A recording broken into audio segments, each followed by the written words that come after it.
Oh man. Run, run!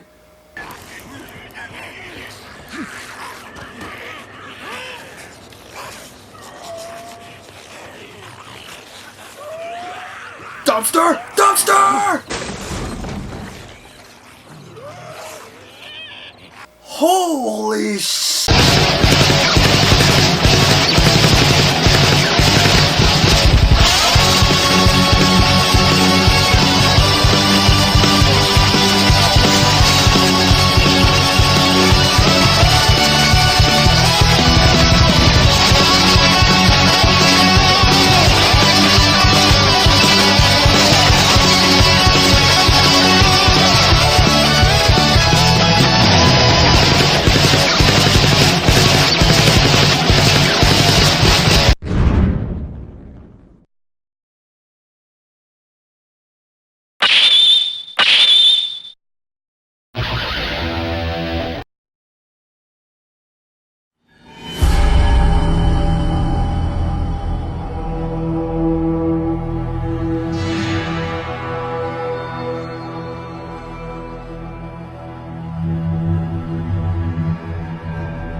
It's Thanksgiving, everybody. So what am I thankful for?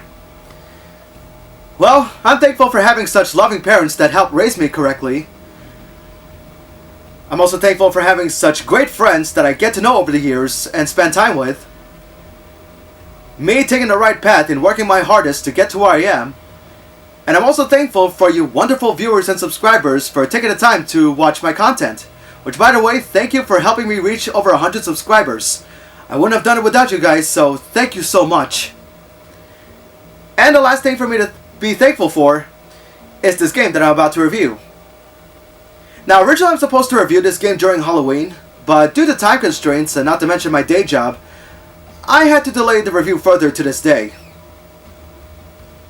After coming off of Kingdom Hearts 3, not to mention the Kingdom Hearts Marathon, once I start playing Days Gone, let's just say this game is a breath of fresh air. This was Sony Bend Studios' first big project they've done, following their successful Siphon Filter series, an underrated stealth game, which to be honest I haven't played their last two games, Dark Mirror and Logan Shadow, but I still enjoyed the series nonetheless. Development of Days Gone started in 2015 with Bend Studio wanting to push the game to the PS4's limits, especially when it was first revealed in E3 2016. Some people are skeptical, but for me personally, I was very interested in what I was seeing. It was supposed to be released this past year, but had to be delayed to make some improvements. It was great to see the PlayStation booth make an appearance at this year's PAX South, not only having the Days Gone setting, but also having the demo be playable. Although with such long lines, I wasn't able to try it out, though I'm still interested in what I'm seeing. Some reviews I've seen of the game have been sort of mixed, with some positives outweighing the downsides by some margins, with reviewers like Dreamcast Guy and Jim Sterling saying that even with some turnoffs, they still enjoyed the game regardless and are willing to continue investing hours into it. I didn't actually start on this game until this past month, and it's probably a good thing that I did so. But with the various updated patches to help the game improve, and not to mention the DLC code that I got from pre-ordering the game. Now there may be some things in this game that will come off as turnoffs to some, but as you'll see in this review, I actually had a good time with this game. This is my review of Days Gone. You take the role of Deacon St. John, a war veteran turned outlaw biker and bounty hunter, which immediately in this cutscene things have gone insane when the world is attacked by zombie-like creatures called Freakers, and Deacon, along with his wife Sarah Whitaker and his best friend, William Boozer Gray, are escaping to a roof of a building. They encounter a researcher named James O'Brien who works for an agency called Nero, who Deacon entrusts a wounded Sarah to him for her survival, as Deacon refuses to leave Boozer behind. 2 years have passed on with Deacon and Boozer doing what they can to survive a post-apocalyptic Oregon without any word of Sarah, killing off freakers along the way, and defending themselves against hostile human marauders and looters while looting their enemies themselves for survival. You'll learn more of the game's story with more missions completed, as it is done in the style of Grand Theft Auto, with markers showing on the map to tell you of your next destination. Some people say that the narrative could have been much better, as well as having better character development apart from Deacon himself, and I understand what they meant, as the story does take some unexpected turns, whether it involves learning the behaviors of the freakers, or having to do battle with other humans going insane from this apocalypse. There's really not much to the story apart from just surviving a civilization in shambles, and while the plot points that you learn throughout the game may turn off some gamers, I think the plot itself is not that bad. It's not perfect, mind you, but it's still decent. And some performances of the characters are really good, particularly Deacon himself. Honestly, while the narrative could have been more improved, it sure beats the heck out of Kingdom Hearts 3's story. The gameplay has you controlling Deacon in an open world setting, using his motorcycle, drifting around different parts of Oregon, completing missions and side quests to advance the story. The most common enemies you'll see are freakers. They're not zombies in the traditional sense, but they're still competent enough to give you a fight whenever they spot and come charging at you. As you progress through the game, you'll encounter more aggressive freakers that are stronger, and some aren't always human types, as you'll also encounter mutated bears, wolves, and crows. You're initially armed with a 9mm and an unbreakable boot knife for melee attacks, but you can also defend yourself by doing a dodge roll to avoid enemy attacks which cost stamina, or sprint away if things get messy, which also drains stamina. You can also pick up weapons from defeated human marauders for some extra firepower, or pick up melee weapons like baseball bats, hatchets, or 2x4s, because having just your starting weapons will not be enough to survive the chaos. Your motorcycle is your means of transportation, and some missions require you to be mounted in one in order to finish a mission. Given the game's setting, your bike can and will eventually run out of fuel, so it is imperative to fill up your tank whenever you get a chance, either by using fuel cans or filling up at either your safe camp or gas stations. When exploring different towns, you can pick up various types of materials like rags, sterilizers, beer bottles, or kerosene cans as examples, as the game utilizes an item crafting system. You'll find yourself crafting materials to create healing items like bandages, or create homemade explosives such as Molotov cocktails or proximity landmines. Similarly to Angus MacGyver from, well, MacGyver, only you're actually killing enemies, which MacGyver himself does not. It's necessary to loot not only buildings but also from defeated human enemies, and it's also a good idea to take scrap metal and gun suppressors from abandoned cars. And you'll also need scrap metal to repair your bike as well. The combat is controlled well and properly executed.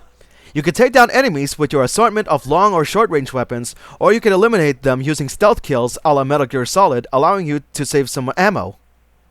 You'll gain experience points not only from completing missions, but also defeating enemies, and each level up earns you a skill point that you could use to upgrade Deacon's performance and abilities, such as the focus shot giving him better accuracy on firearms, such as the Drifter Crossbow DLC that I use in the game, or use less scrap metal to repair your bike, just to name a few, similarly to the upgrade system in Spider-Man. But even with such options, that doesn't mean you're invincible, because eventually you'll encounter a group of freakers called hordes, and they're the toughest to kill due to their great numbers, and if they spot you, don't even think about taking them head on and just run away for now, or hide in the dumpster. Another worth noting and good to keep in mind would be the game's day and night system, as freakers are more aggressive at night. They can also be aggressive during the daytime if you let them attack you, but they're very easy to kill. You'll soon come across other encampments where not only you can rest up, but also buy some weapons, upgrade your bike, and perform jobs that leaders of the camp ask you to do. The jobs you take in these encampments are side quests, which you're better off doing them all anyway, because by completing these side missions, you'll gain not only experience points, but you'll also get camp credits to spend on buying things, and trust points relating to that specific region, which not only help you earn respect of the campers, but each respect level increase will allow you access to stronger weapons and better bike upgrades, which I think is a neat feature. You can also increase respect on the encampments either by turning in animal meat and vegetables, submitting freaker ears, which is downright disgusting, or rescuing survivors from freakers or marauders and sending them to a camp of your choice. You'll also come across Nero checkpoints where you can loot more items, and by restarting their generators, you can have access to their special syringes, where you can decide to increase your HP, stamina, or extend your focus shot. There will also be ambush camps that you can claim for yourself by eliminating the camp's enemies however you like, and once you claim the camp, more Nero locations and crafting recipes will be open for you, because heaven knows you'll need them all. Each passing day in-game, some items will respawn, allowing you to grab more items to keep yourself well stocked, and whenever you visit a camp or claim an ambush camp or checkpoint, you can use an option to fast travel, which you can immediately travel to a destination quickly without the need of manually riding there yourself. Keep in mind that it could still cost you fuel, and the distance you can fast travel to that location depends on how well your bike is upgraded. Honestly, with these methods that you can perform, and the tension you get when forced to act fast on combat or escape, I find the overall mechanics of Days Gone to be better than Kingdom Hearts 3. I'm not joking, it just made me so excited when I fire headshots to freakers, snipe down some enemy looters, throwing napalms on hordes, or whacking enemies in the face with a crafted 2x4 axe. The results are very satisfying. Any game will always have repetitive combat, but just like defeating enemies in the beat-em-up genre, Days Gone's combat is very exhilarating.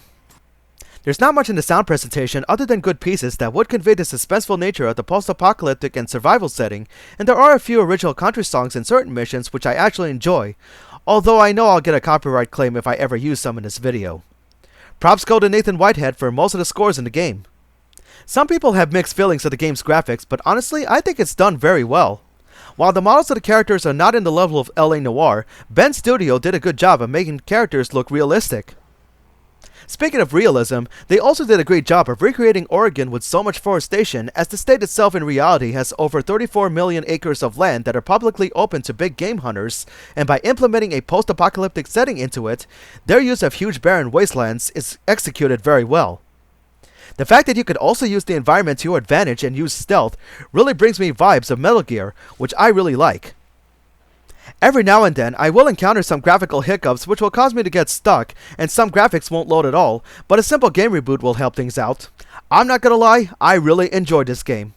Every time I come home from work, and if there's no event for me to attend, I would immediately insert the game and keep on playing the game until not only do I defeat the game, but I also get all of the game's achievements, which I actually did, or at least the primary ones.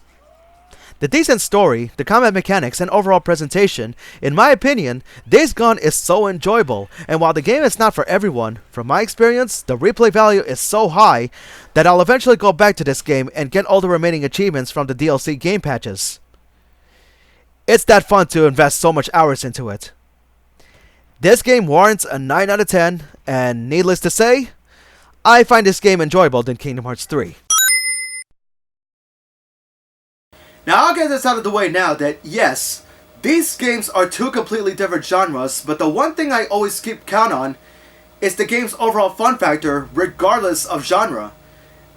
And to me personally, I just think that Days Gone is a much better game than Kingdom Hearts 3 at this point. In Kingdom Hearts 3, the game is just too easy for its own good that even in Proud Mode, you can plow through the game easily, and the missions in the game and overall story are very half-baked in comparison to Kingdom Hearts 2, where there is more to do and unlock more items for a better experience.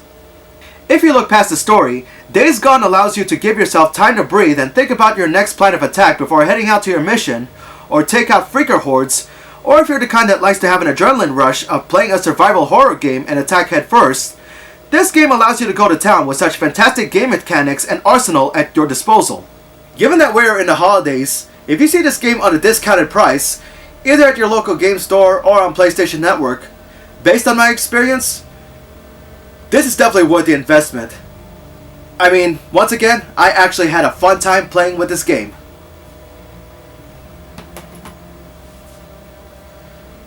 Well, I hope you like this review, and hey, feel free to leave comments below on what you think about this game.